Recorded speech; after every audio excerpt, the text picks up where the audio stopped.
Derivative. ఈ concept వినగానే చాలా మందికి చెమటలు పడతాయి. ఎందుకంటే ఈ కాన్సెప్ట్ మ్యాథ్స్ లో అంత కష్టంగా అనిపిస్తుంది చాలా మందికి. బట్ ఇదే చాలా సింప్లెస్ట్ టాపిక్. మనకి కాన్సెప్ట్ గాని తెలిసినట్టయితే డెరివేటివ్ ని చాలా సింపుల్ గా చేయొచ్చు. అసలు ఈ రోజు డెరివేటివ్ అంటే ఏంటి, అసలు డెరివేటివ్ ని ఎలా వాడతాము, అసలు ఎందుకు చేస్తాము, డెరివేటివ్ మనకి ఏం చెప్తుంది అని ఎక్స్ప్లెయిన్ చేస్తాను. ఇంకా టైం వేస్ట్ చేయకుండా మనం కాన్సెప్ట్ లోకి వెళ్ళిపోతాం. డివై బై డిఎక్స్ మనం డెరివేటివ్ అని అంటాం గైస్. దీన్నే మళ్ళీ స్లోప్ అని అంటాము. దీన్ని ఇంకా మనం బాగా రాసుకోవాలంటే rate of change of one variable with respect to another variable అని కూడా అని అంటాము. దీనికి ఇంకా చాలా పేర్లు ఉన్నాయి గైస్. మనం ఏమంటాం అంటే దీన్నే టాన్ థీటా అంటాము, ఎం అని అంటాము, ఇంకా delta y by delta X అని కూడా రాసుకుంటాము. దీనికి ఇంకా లైన్ లో రాసుకున్నప్పుడు y2 minus y1 by x2 minus x1 అంటే ఏంటి, ఒక 2 పాయింట్స్ ఇచ్చినప్పుడు లేదా ఒక లైన్ మీద ఉన్నప్పుడు మనం స్లోప్ ఫార్ములా. ఇప్పుడు నేను గ్రాఫ్ తీసుకున్నప్పుడు అయితే ఎక్స్ యాక్సిస్ వై యాక్సిస్ తీసుకుంటాను ముందుగా. ఇప్పుడు దీని మీద ఒక స్ట్రైట్ లైన్ తీసుకుంటాం. ఈ స్ట్రైట్ లైన్ ఈక్వేషన్ ఏంటంటే మనకి y equals to m x plus c అని అర్థం. ఇప్పుడు ఇందులో మనం చూసుకుంటే స్లోప్ ని ఇంక్లేషన్ అని అంటాం ఒరిజినల్ గా. ఇక్కడ మనకి స్లోప్ ఏంటి గైస్, ఎం అనేది స్లోప్. మనకి స్లోప్ ఏం చెప్తుంది, ఎంత ఇన్క్లైన్డ్ గా ఉందో అని చెప్తుంది ఎక్స్ కి వై కి. ఇప్పుడు నేను ఒక 2 పాయింట్స్ తీసుకున్నాను, x1 y1 x2 y2. ఇప్పుడు ఈక్వేషన్ లో సబ్స్టిట్యూట్ చేస్తే మనం 2 పాయింట్స్ ని మనకి ఎలా వస్తుంది. ఇప్పుడు రెండు సబ్ట్రాక్ట్ చేస్తాను, నాకు ఈక్వేషన్ ఎలా మారుతుంది. ఇక్కడ నాకు m కావాలి కాబట్టి మనకి ఏమొస్తుంది, y2 minus y1 by x2 minus x1. అది స్లోప్ ఫార్మ్ 2 పాయింట్స్ ఇచ్చినప్పుడు. ఇప్పుడు దీన్నే మనం సింపుల్ గా రాసుకోవడానికి డెల్టా వై అని అనుకుంటాను గైస్. y2 మైనస్ y1 ఏమంటాము, డెల్టా వై అని అనుకుంటా. అండ్ x2 మైనస్ x1 ని డెల్టా ఎక్స్ అనుకుంటా. మనకి స్లోప్ ఏమవుతుంది, delta y by delta X అవుతుంది.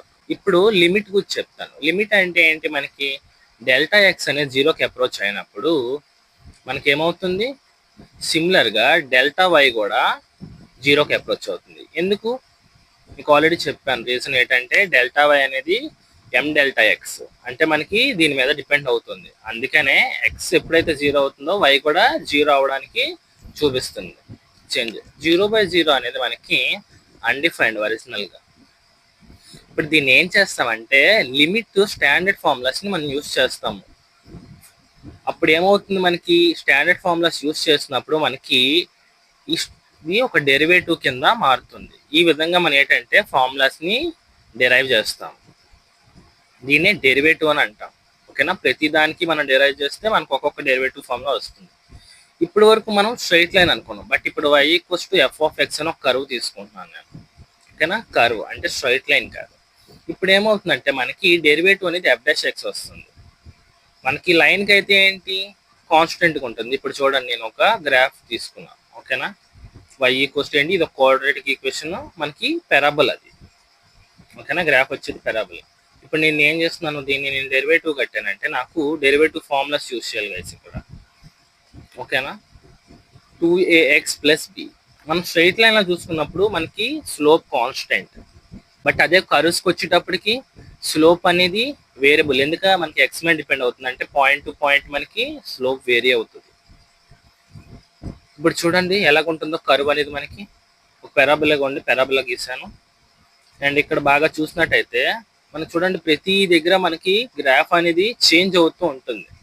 ఓకేనా, పాయింట్ టు పాయింట్ మనం ఒక ట్యాంజెంట్ గీసామంటే మనకి ఏం తెలుస్తుంది, అక్కడ స్లోప్ మారుతుందని చెప్తుంది. ఇక్కడ నేను చూడండి ఒక్కొక్క పాయింట్ తీసుకుంటాను. స్లోప్ అనేది ఒక పాయింట్ అక్కడ, ఇక్కడ ఒక పాయింట్ పెట్టాను, అండ్ ఇంకోటి 3.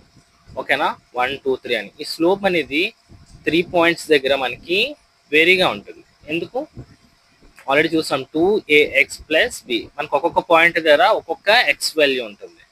అంటే దీని ప్రకారం ఏంటంటే డెరివేటివ్స్ అనేవి ఒక్కొక్క ఈక్వేషన్ కి డిఫరెంట్ గా ఉంటాయి. ఇక్కడ మన ఈ కర్వ్ కి ఎక్స్ మీద డిపెండ్ అయ్యింది, కొన్నిట్ల మీద ఎక్స్ అండ్ వై బోత్ మీద డిపెండ్ అవ్వచ్చు.